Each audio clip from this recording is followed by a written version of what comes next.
बासित अली कह रहे हैं कि नेक्स्ट पीएसएल में मुझे लगता है कि रिजवान और बाबर को कोई फ्रेंचाइज सेलेक्ट नहीं करेगी। बड़ा स्टेटमेंट दे रहे हैं बासित अली, कह रहे हैं क्योंकि इन दोनों को ओपनर खेलते हैं ये और इनके पास भी ओपनर भी हैं, एक के पास उस्मान है, एक के पास हारिस है।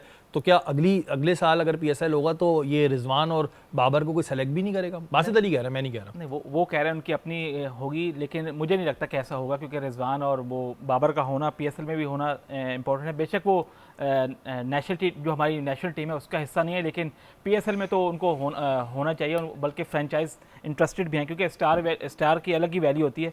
तो कोई फ्रेंचाइज ये नहीं चाहेगी कि हमारी टीम में स्टार प्लेयर ना हो। तो दोनों माशाल्लाह से अच्छा महमूद भाई, अब अगर वो इस दौरान कोई भी मैच होगा उसमें अच्छी परफॉर्मेंस दे देंगे बाबर रिजवान, तो फिर ज़ाहिर फ्रेंचाइज सेलेक्ट कर लेंगी। तो फिर ये बासित भाई का ये स्टेटमेंट क्यों है कि भाई नहीं, इन्हें अगले साल कोई नहीं लेगा? इतने खतरनाक स्टेटमेंट दे देते हैं। इतना हार्श स्टेटमेंट वैसे बनता नहीं है कि आप किसी के लिए, फिर वही मैं बात करूंगा जजमेंटल। और आप अभी बीच में कहीं उन्होंने परफॉर्म कर दिया और ऐसी धुआंधार इनिंग खेल दी, तो फिर देखें स्टारिज्म तो है, फ्रेंचाइजीज को भी फेसेस चाहिए होते हैं, ठीक है ना। तो रिजवान और बाबर का फेस है। इस वक्त दो ही नाम तो हैं पाकिस्तान टीम में। बाबर, आप मुझे बताएं ना, अब पहले अगर आपकी जो 11-15 लड़के होते थे तो हर बंदे को पता होता था उसका कि ये प्लेयर है, इस नंबर पे खेलता है। आज की टीम के अंदर लोगों को पता ही नहीं है कि कौन सा लड़का अगर आपके बराबर से गुजर जाए, कुछ प्लेयर ऐसे हैं तो वो पहचानेंगे नहीं, वरना तो पहले तो कोई भी छोटा सा प्लेयर भी गुजरता था तो पता चल जाता। तो आपकी टीम के अंदर स्टारिज्म खत्म हो गया है।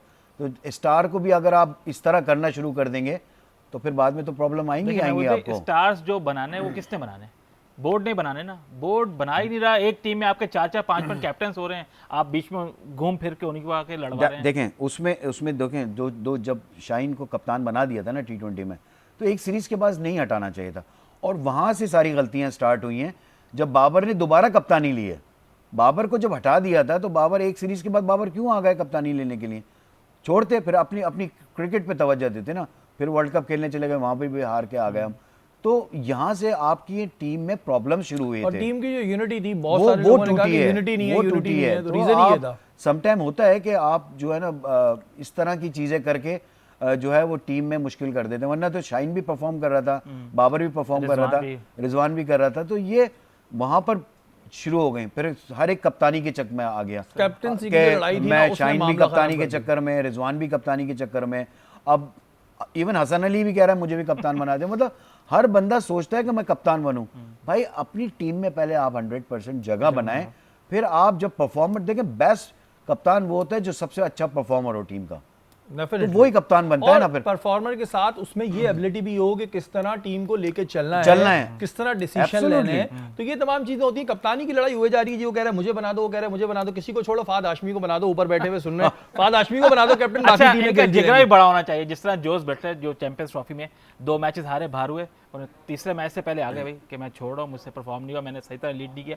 ये पाकिस्तान में कल्चर नहीं है, क्योंकि पाकिस्तान में खुद नहीं जाएंगे, निकाला जाएगा सबसे, ये होता है। ठीक है जी। बाबर से किसी ने पूछा तो बाबर कह रहे हैं कि जी साइम 3 महीने की इंजरी के बाद आए हैं, और 3 महीने की इंजरी के बाद आए, इस वजह से वो परफॉर्म नहीं कर पा रहे हैं। बाबर ये कह रहे हैं कि मैं भी अपना बेस्ट नहीं दे पा रहा हूँ। फिर वो कहते हैं कि जी जो मोहम्मद हारिस हैं वो फॉर्म में हैं, लेकिन उनको गेम अवेयरनेस नहीं है।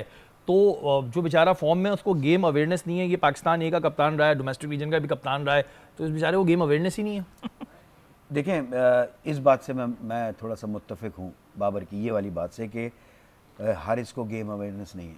उसके पास सारी शॉट्स हैं, अच्छी शॉट्स खेलता है, लेकिन कहीं तो आपको थोड़ा सा ठहराव लाना पड़ता है। उसके पास बहुत टाइम है, बड़ा अच्छा स्ट्रोक प्लेयर है, लेकिन वो उसमें ठहराव नहीं आता।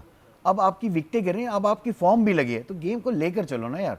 लेकिन आप ठीक है, ऊपर से बाबर से रन नहीं हो रहे, साइम से रन नहीं हो रहे, ठीक है, मैं उसके ऊपर दोबारा अब आऊँगा जो साइम के बारे में उसने बात की।